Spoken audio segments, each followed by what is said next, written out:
शिव पार्वती विवाह। माता सती के अग्निकुंड में आत्मदाह करने के बाद भगवान शिव बहुत विचलित हो गए थे और गहरी तपस्या में लीन हो गए थे, जिसके चलते सृष्टि में असंतुलन होने लगा। जिसके बाद आदि शक्ति ने शिव को पाने के लिए 107 बार धरती पर अलग अलग रूपों में जन्म लिया।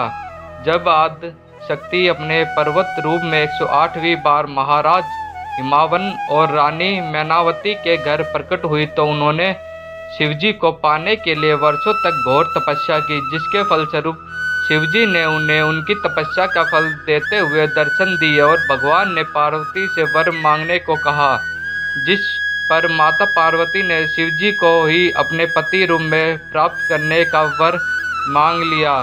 जिसके फलस्वरूप शिव जी ने माता पार्वती को समझाया कि वह एक तपस्वी है और एक तपस्वी से विवाह करना सरल कार्य नहीं होगा।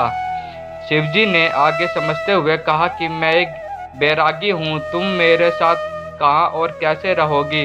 परंतु माता पार्वती शिवजी को अपने मन ही मन अपना पति मान चुकी थी, इसलिए वह अपनी प्रतिज्ञा पर अडिग रही। शिवजी ने पार्वती को बहुत समझाया कि तुम किसी राजा से विवाह करो और वहाँ सुख शांति से अपना जीवन यापन करो, लेकिन पार्वती जी नहीं मानी। इसके चलते शिवजी का हृदय पिघल गया और वह विवाह के लिए मान गए। इसके बाद जब विवाह का समय आया तो शिवजी अपनी बारात के साथ पार्वती जी के यहाँ पहुँचे। शिवजी का अपना कोई तो था नहीं, इसलिए वह भूत प्रेत गणों को अपनी बारात में लेकर महाराज हिमावन के यहाँ पहुँचे। कहा जाता है कि शिवजी का विवाह बहुत ही भव्य हुआ था। शिवजी के विवाह में सभी देवी देवता, असुर, राक्षस, गंधर्व, किन्नर, भूत गण, प्रेत और सभी योनि के जीव मौजूद थे।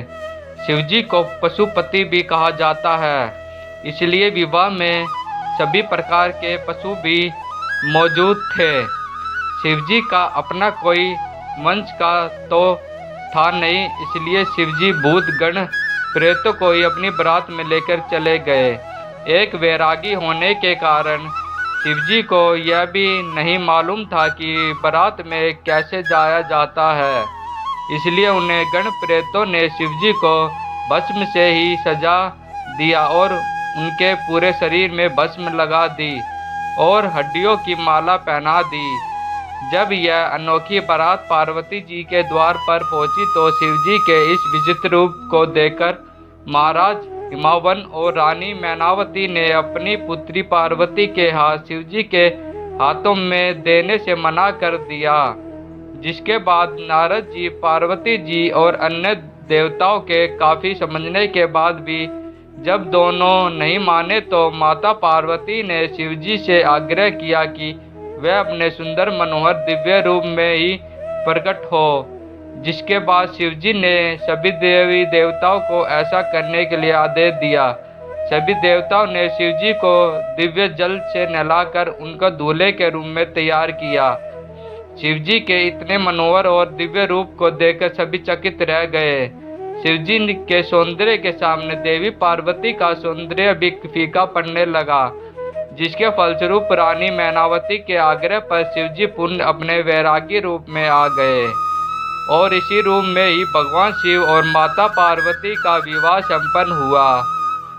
विवाह की एक रस्म में वर वधू दोनों की वंशावली घोषित की जानी थी। जिसके बाद माता पार्वती की वंशावली का बखान तो खूब धूमधाम से किया गया, लेकिन जब भगवान शिव की बारी आई तो शिवजी मौन ही बैठे रहे, क्योंकि उनका तो कोई था ही नहीं।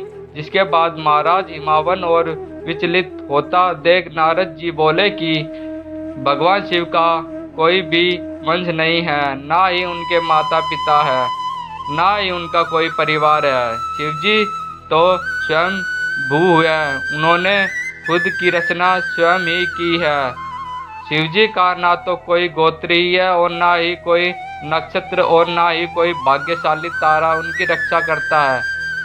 यह यदि है अत्यंत है, सब चीज़ों से भरे है, तपस्वी में तपस्वी सबसे महान योगी है। यह पूरी धरती ही उनका परिवार है।